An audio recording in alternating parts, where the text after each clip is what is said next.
Hello everyone, it's Dr. Sam. I'd like to welcome you to my EyeClarity podcast. This is a show that offers cutting-edge information on how to improve your vision and overall wellness through holistic methods. I so appreciate you spending part of your day with me. If you have questions, you can send them to hello@drsamberne.com. Now, to the latest EyeClarity episode.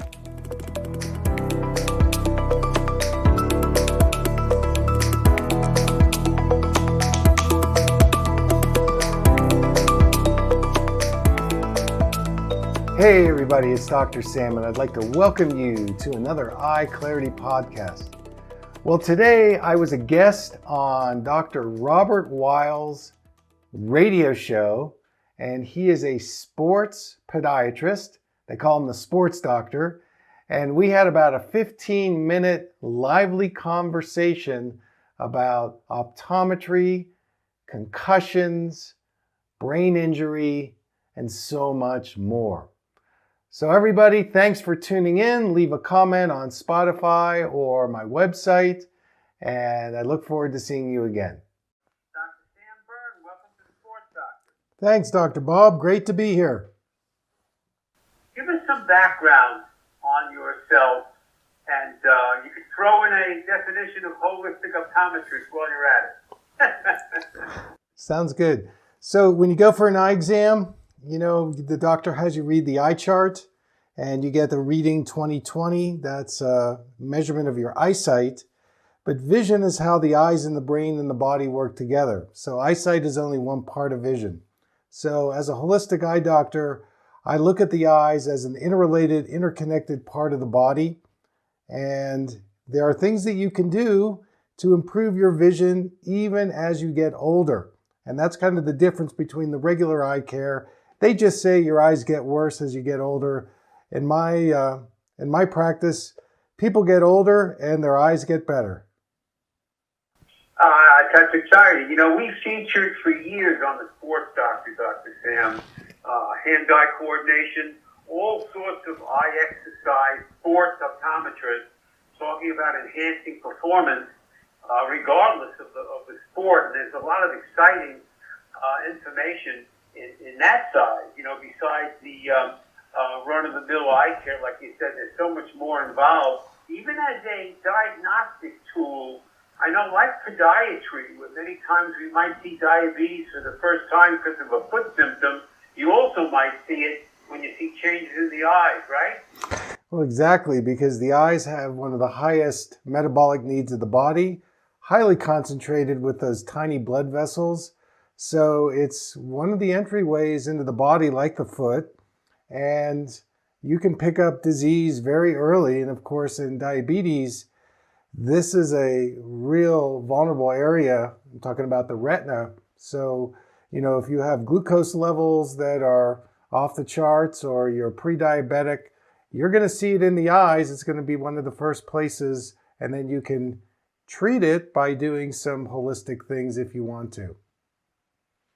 Well, you talk about embracing your body's ability to strengthen healing balance. And again, we talk so much about holistic medicine, complementary medicine, and so many different topics. And this sounds like this fits in absolutely with a big emphasis on prevention as well as awareness and education. You know, it's being proactive, just with diet alone. The eyes and the brain make up about 2% of the body weight and use 25% of the food intake. So if you cut out processed foods and sugar and mostly gluten, and you eat, the colorful vegetables and berries, get enough healthy fats in your diet, that in itself can keep your eyesight healthy and well as you get older. You know, it's so common to see children at younger and younger ages routinely with glasses, although glasses now are styling, in some ways. But do you feel that there's the introduction of corrective eyeglasses too early, or are we really paying big attention to prevention? Well, when you get glasses as a child, what it's doing is it's reinforcing the problem that's causing the need for glasses to begin with. So, again, back to the holistic perspective, I find the cause and treat that. And we know that the eyes originate from the brain. And so if you do eye exercises, not only are you changing the brain, but you're also changing the eyes. And of course, the other thing that's going on with kids is screen time. So the more screen time they have, this is really wreaking havoc. And then with COVID, where schools were just online, I got so many complaints from parents and kids about eye strain, eye fatigue, red eyes, blurred vision, dry eye, and so on. So I think the screens are another factor we have to look at in terms of helping kids improving their vision. Factor. The whole mental health angle in so many different ways, in all ages, it's the biggest topic. It's interesting, no matter where my guest is from, whatever their vocation is, from anywhere in the world, everybody's concerned about mental health. And social media is such a challenge, to say the least. And again, the screen effects on the eyes and whatever, that's got to be a whole new world, I would imagine. Well, more and more research is coming out about the damaging effects of the artificial blue light. It's a chaotic frequency, and first of all, it messes with our circadian rhythm. If we're staring at a screen after 6 p.m., suppresses the melatonin, as you know. But it also can dry the eye tissue out, and in severe cases, it can start to cause things like macular degeneration and cataracts. So we need to protect our eyes. That's one of the reasons I wanted to have you on. We need to pay attention to that. As well as, you talk about the eyes in the brain, we feature so much information on the sports doctor, on the world of concussions with experts all around the world. Want to get one of your perspectives. When we come back, everybody's talking, everybody's sports doctor. Go to my website, sportsdoctorradio.com. If you go over to radio shows, you can go back years, all sorts of topics, local guests, national guests, international guests, endless array of topics. Listen to whatever you would like. If you go over to newspaper articles and magazines, great information, a lot of excitement with NVT magazine, a lot of excitement. The upcoming documentary where our children play, the whole world of youth sports. We have thousands and thousands of followers. And you can follow me at SportsDoc, DOC Radio, on Twitter. I can't tell you how many guests we get from Twitter and LinkedIn over the years. We're speaking with Dr. Sam Berne, the holistic optometrist. Again, behavioral eye health. I wanted to ask you, Sam, again about your thoughts with the world of concussions and the whole eye connection. So I've done research and published on traumatic brain injury and vision. I've also worked in hospitals, written articles. It's a huge problem today in sports. I mean, it's not just the NFL, but what happens is when we get hit in the head, it reverberates into the nerves and muscles in the eyes. Now, the problem is we don't pick these up on an MRI. So you've got these soft symptoms like blurred vision, double vision, memory issues, balance issues. You know something's wrong, but the traditional eye exam misses it. So when you go to somebody like me, we're testing things like visual tracking, visual focusing, visual reaction time, peripheral vision, depth perception. And we're looking at how the visual system has been impacted. And then once we get the diagnosis, we can do physical therapy on the eyes to repair the damage that's occurred from these traumas, concussions, and so on. Yes, just last week we had Mike Pia. He's the CEO of HitCheck, which is it's an app, a system of having a baseline available for any particular athlete, whatever the sport happens to be. So if there is an incident involving head trauma, they can have something to look at. And again, this idea of the whole eye effect. What's the best website for information, Sam, on you, your writings, and your whole world? DrSamBerne.com. I have thousands of videos that are free on there, also written blogs.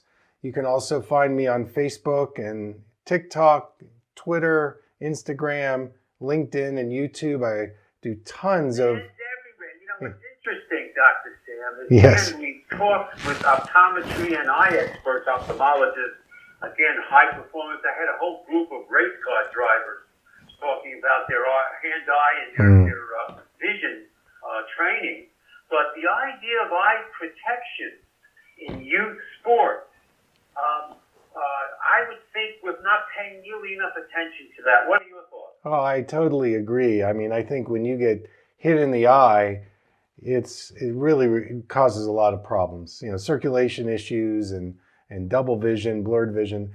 You've got to use protective eyewear, especially with kids and they're playing in contact sports. It's a no-brainer. You know, we recommend it all the time for people. It's amazing. The three words I stress all the time on the sports doctor for decades is awareness. We're talking about, what are we talking about? Your education regarding learning about the topic, whatever happens to be, and then positive action. And this fits right smack in the middle of that when you think about the vast majority of kids, regardless of the sport, where they're running and jumping and doing all sorts of things. I just don't see many goggles unless there's someone who wears glasses and then they get maybe prescriptions or whatever. Are we making progress there? I think a little bit, you know, especially in sports like lacrosse and squash and racquetball. But, you know, in basketball or football or baseball, no, I don't think we're making enough inroads there. You're right. It takes education and being proactive. And, you know, we need to do a better job of PR, getting that stuff out there. And again, like we talk in the term baseline, having a baseline, like you talked about, the kind of visual analysis you might be doing to establish these different connections, again, eye, brain, et cetera, all these different effects, and being able to have that as another one of the baselines. So if there is, again, some sort of trauma, and again, concussion is a gigantic concern, all sorts of questions, when is it safe to go back? We've come a long way, baby, but we still have a long way to go. That might be another idea for your world, which is having that baseline available for athletic directors and or coaches. Hey, did we start a whole new thing or what?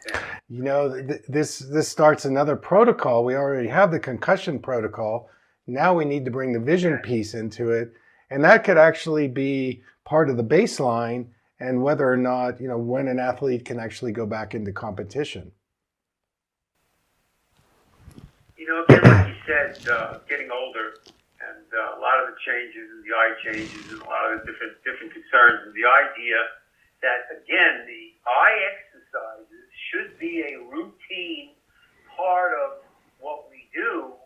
And, man, that's another real challenge. And that, with the different eye specialist optometrists I remember seeing in the past, I don't know if I ever had anybody talk to me about eye exercise.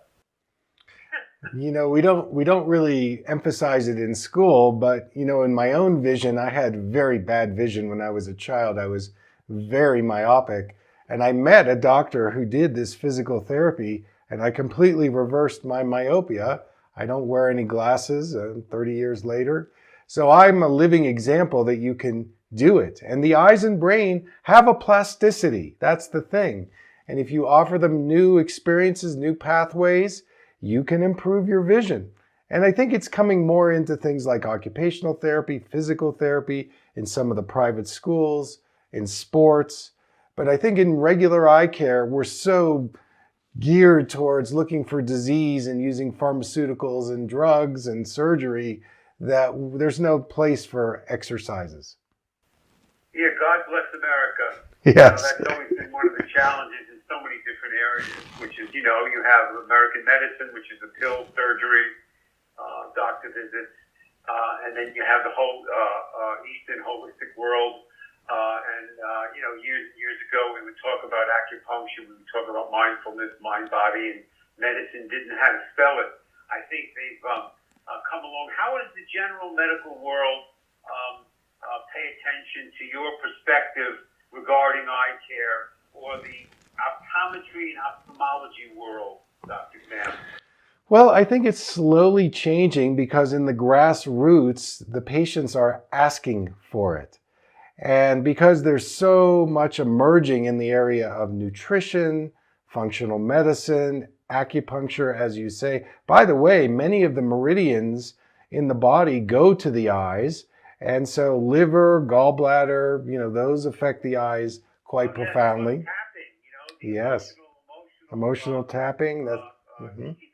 Yes. We feature a lot, again, those points to make positive changes in the body. It's funny, years ago they would say alternative medicine. And that was, would start more arguments. So somebody, they said, hey, what about complementary? And I think, that makes so much more sense.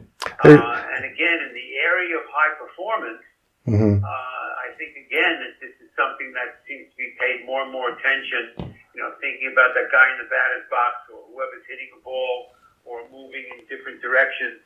The whole eye acuity, these are things that can really be improved, can't they? Oh my God. I've worked with baseball players, golfers, volleyball players, wide receivers. It's all about reaction time, keeping your balance, tracking the ball while you're, up in the air. So there's no question that sports vision is a huge, it's a huge support for athletes that want to, play at a higher level.